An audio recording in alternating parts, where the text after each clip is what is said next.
জলজমাট এক অন্ধকার বন, কোথাও না দেখা বিশাল জলজ জানোয়ার, আর তার ভেতর হারিয়ে গেছে একজন নারী, একটা সত্যিকারের দুঃস্বপ্ন। বন্ধুরা, আজ আমরা নিয়ে এসেছি দ্য বায়ো, এক ভয়ঙ্কর বন্য এবং চরম সাসপেন্সে ভরা হরর থ্রিলার সিনেমার বিশ্লেষণ। তাহলে আর দেরি না করে চলুন শুরু করা যাক এক আতঙ্কঘন যাত্রা। লিসা একজন তরুণী ফটোগ্রাফার, এসেছে লুইজিনিয়ার বেউই জলাভূমিতে প্রকৃতির ছবি তুলতে। সে চায় একটু একাকিত্ব, একটু প্রকৃতির কাছে যাওয়া। কিন্তু এই একাকিত্ব তা কি শুধু নিঃসঙ্গতা, নাকি এর মাঝে লুকিয়ে আছে কোনো অজানা ভয়? নৌকায় ভেসে সে যখন গভীর জঙ্গলের দিকে চলে যায়, ঘন কুয়াশা আর পাখির ডাক চারিদিককে আরো রহস্যময় করে তোলে।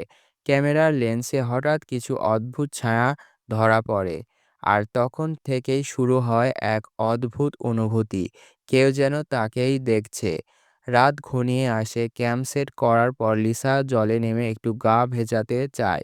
কিন্তু হঠাৎ পানির নিচে একটা কিছু নড়েচড়ে ওঠে।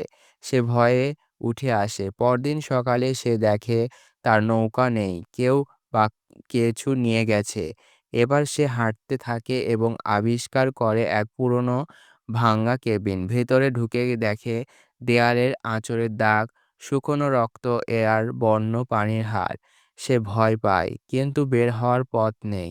আর ঠিক তখনই কেবিনের বাইরে শোনা যায় ঝোপসার শব্দ। লিসা ভাবে এখানে শুধু একটা ভয়ঙ্কর কুমির আছে, কিন্তু না, আরো ভয়ঙ্কর কিছু অপেক্ষা করছে তার জন্য। একজন পুরুষ, লম্বা দাড়ি, নোংরা পোশাক আর চোখে শিকারীর আগুন। সে বলে, তুমি এখানে এসেছো, এটা কিন্তু ভালো সিদ্ধান্ত হয়নি। তার চোখে ভয় এবং ক্ষুধা।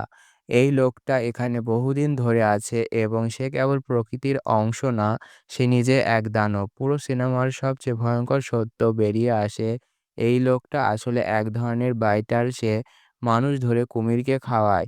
এটা তার বিকৃত বিজ্ঞান, বিকৃত ভালোবাসা।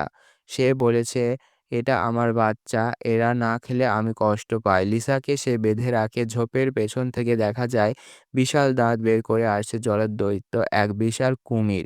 কিন্তু লিসা হাল ছাড়ে না। সে লোকটাকে ফাঁদে ফেলে, কুমিরকে ব্যবহার করে তাকে হত্যা করে। শেষবারের মতো রক্তাক্ত আর কাদা মাখা লিসা ছুটে গেলে তার গলা শুকিয়ে গেছে, হাতে গভীর কাটা। তবু সে দৌড়ায় আর সামনে দেখতে পায় একটা নৌকা পাড়ে বাঁধা। সে উঠে পড়ে, কিন্তু ঠিক পেছনে বিশাল কুমির পানির ওপর ভেসে ওঠে। এক চোখে চোখে লাগায় লিসার দিকে।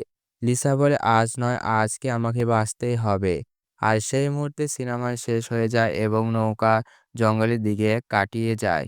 দ্য ব্যারো শুধু একটি হরর সিনেমা নয়, এটি ভয়, ট্রাম্প, সাইকোলজিক্যাল সাসপেন্স এবং সারভাইভালের এক মারাত্মক কাহিনী। এখানে কুমির ছিল শুধু একটি দানব, আসল দানব ছিল মানুষের ভেতরে।